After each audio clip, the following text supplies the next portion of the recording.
Olá amigo, seja mais uma vez muito bem-vindo ao nosso canal. Para você que está chegando aqui agora, não se esqueça de se inscrever, compartilhar esse vídeo, dar aquela voadora no like, Isso aí, para que outras pessoas possam curtir também esse vídeo, visualizá-lo através de várias mídias sociais que a gente tem aqui, Facebook, YouTube, Instagram, enfim, diversos meios que você pode encontrar o nosso conteúdo, tá bom?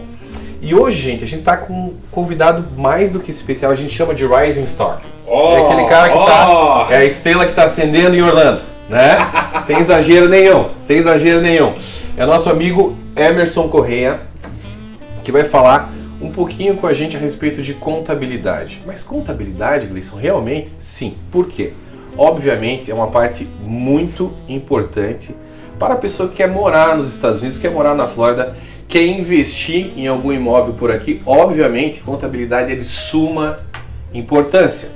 Então a gente vai estar falando nesse bloco mais especificadamente a respeito de empresas, abertura de empresas. Para você que conhece um pouquinho sobre investimento em mercado imobiliário aqui na Flórida, você já deve ter ouvido falar, você vai comprar um imóvel, coloca ele debaixo de uma empresa, de uma LLC.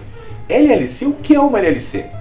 O Emerson vai falar com a gente a respeito disso, a respeito de vários outros tipos de empresas, mas antes disso, Emerson, queria que você se apresentasse para o nosso público, falasse um pouquinho sobre quem é o Emerson Correia, sobre o seu histórico. Sim. E por que a gente deve ouvir você, Emerson. Perfeito. Então, começo agradecendo pela oportunidade. Eu que agradeço estar aqui hoje no Como o Gleison disse, a parte contábil, não só nos Estados Unidos, mas no mundo todo, é uma parte que merece muita atenção. Os meus clientes costumam dizer para mim, médico, contador e advogado, a gente tem que falar tudo. Tem que falar a verdade, porque só assim eles conseguem nos ajudar. Né? Falando um pouquinho do meu background, então, eu sou contador, tá? No Brasil, Estados Unidos, tenho um escritório de contabilidade em Orlando, tá? Onde eu atendo clientes tanto americanos como clientes estrangeiros.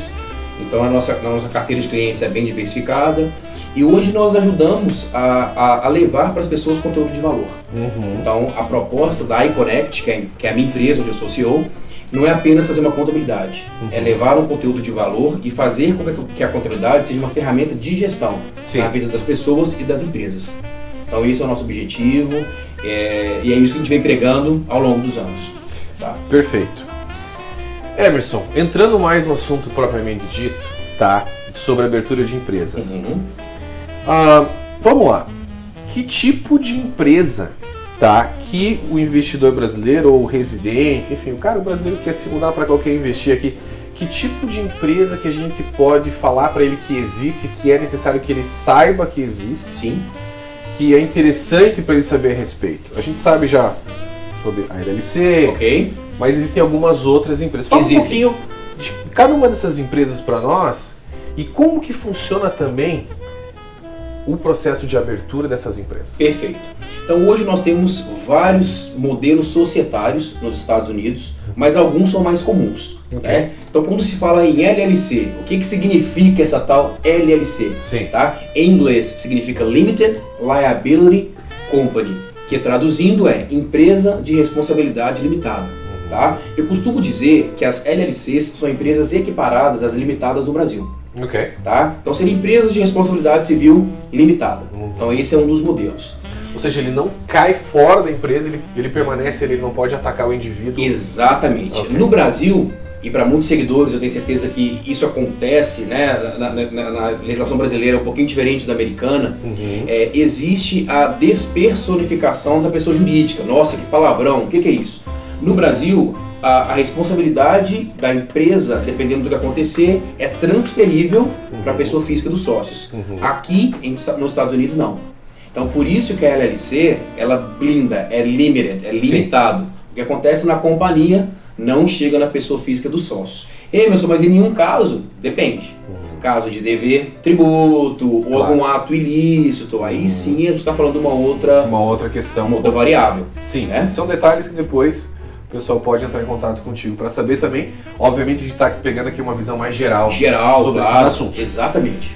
Além da LLC, Emerson, quais são as outras empresas que nós temos disponíveis aí hoje para o público brasileiro e Sim. por que eles devem saber a respeito delas? Tá bom, então além da LLC, nós temos as C Corporations, né? Que nós falamos que as corporations são equiparadas às corporações do Brasil, Ok. empresas de capital aberto.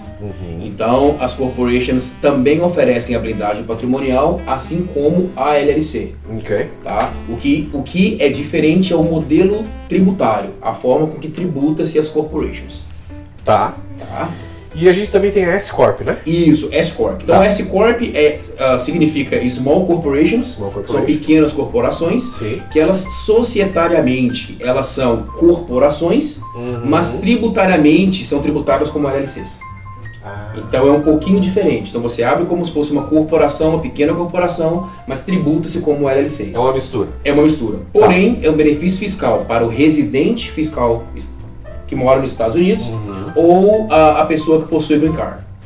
Ou o cidadão americano. Então é um benefício fiscal para quem reside aqui e já tem a situação imigratória já estabelecida. Sim, era isso que eu ia te perguntar. Antes de a gente voltar nessa parte de quem pode abrir essas empresas, eu queria que você falasse um pouquinho só da PA. PA. Porque tem algumas pessoas Sim, que procuram sim. a PA. Ela é considerada uma S-Corp, ela é considerada uma S-Corp. Na verdade, a PA ela é uma Professional Association. Sim. Tá? Ela é muito utilizada para realtors, né, para pessoas que comercializam, trabalham na venda de imóveis. Sim. Só que é uma sociedade, é como se fosse uma associação. Sim. Tá? Então, por exemplo, eu tenho alguns clientes que têm PAs, são veterinários.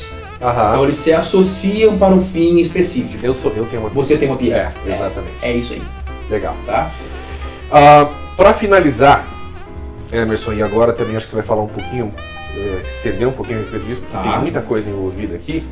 Quais são as vantagens que o brasileiro tem para colocar, por exemplo, um imóvel Sim. dentro de uma LLC ou de uma S-Corp, ou não cabe dentro de uma S-Corp ou de uma C-Corp? Qual que é a empresa realmente ideal para ele colocar esse imóvel e por que ele vai ter uma vantagem colocando um imóvel dentro dessa empresa ao invés de deixar esse imóvel no nome da pessoa física dele? Tá bom. Então eu vou falar da aplicação do imóvel abaixo dos 3 modelos que nós comentamos. Ok, perfeito. Tá bom? Então o imóvel abaixo de uma LLC, ele te oferece a blindagem patrimonial, ou seja, o que acontece na pessoa jurídica não é transferido para a pessoa física, Tá. em termos de liability, de responsabilidade civil. E o imóvel abaixo de uma companhia, independente do modelo, você tem mais possibilidade de contabilizar despesas.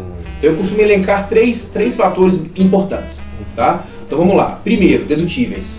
Sim. Eu consigo contabilizar mais despesas tendo um imóvel abaixo de uma companhia do que numa pessoa física, Tá. tá? Segundo, responsabilidade civil. Eu estou blindado. O que acontece na minha empresa nem sempre é transferível para a pessoa física. Liability, Sim. responsabilidade. E terceiro, sucessão. Sucessão. Isso, Muito importante. muito Todo importante. mundo nos pergunta sobre isso. Então aqui nos Estados Unidos nós temos o imposto de sucessão que é de 18% a 40% sobre a cota do ausente. Aham. Então se eu tenho o imóvel abaixo de uma empresa e nessa empresa eu tenho vários sócios, eu acabo diluindo as cotas para minimizar o imposto de sucessão. Exato. Não quer dizer que ele não vai existir, mas eu posso minimizar. Minimizar. Só complementando, o estrangeiro não residente, ele tem uma isenção de 60 mil dólares. 60 mil dólares. Exatamente. Dentro somente dessas empresas. Dessas empresas. Exatamente. Entendi. Então não existe nenhuma restrição, só para finalizar essa Sim. parte, para deixar bem claro, não existe nenhuma restrição para o estrangeiro em abrir qualquer uma dessas empresas, mas principalmente a LLC, que é a empresa que você indica Sim. que fique debaixo, que o imóvel fique debaixo dela quando um investidor for adquirir um imóvel. Sim, não é que não existe restrição, né? Somente a S-Corp, que é para residente. Só a Só a S-Corp. Beleza. O estrangeiro pode ter uma C-Corp, que é uma corporation, ou uma LLC. O não residente. Sim. Agora, o estrangeiro que reside aqui, ele pode sim ter uma S-Corp. E a LLC é a empresa ideal para embarcar esse imóvel. Por quê? E aí, as LLCs são entidades com menor índice de conformidades, que nós chamamos de compliance. Ok. Né? Ok. As corporations, elas possuem mais compliances do que as LLCs. Então elas respondem, exemplo, estamos na Flórida, então elas respondem em 2 esferas, federal e estadual. Já as LLCs respondem apenas no nível federal. Então a gente tem um volume menor de obrigações fiscais comparando uma LLC com uma corporation. Bacana, Emerson. Muito obrigado por enquanto. Gente, no próximo episódio, no próximo capítulo, vocês vão ficar sabendo sobre holding, sobre offshore, que é uma pergunta que muita gente me faz, offshore, mas é interessante abrir uma offshore nos Estados Unidos, em qualquer lugar do mundo, porque sim ou não, existe vantagem ou não, como é que funciona a holding e como é que funciona o processo de abertura dessas empresas que a gente falou aqui agora, tá bom? O Emerson vai estar mais uma vez com a gente, explicando todos esses detalhes, então fiquem ligados, não se esqueçam de compartilhar esse vídeo e fiquem muito ligados, para semana que vem vocês não perderem esse episódio tão bacana com o Emerson Correia. Tá bom, gente? Um abraço e fiquem com Deus.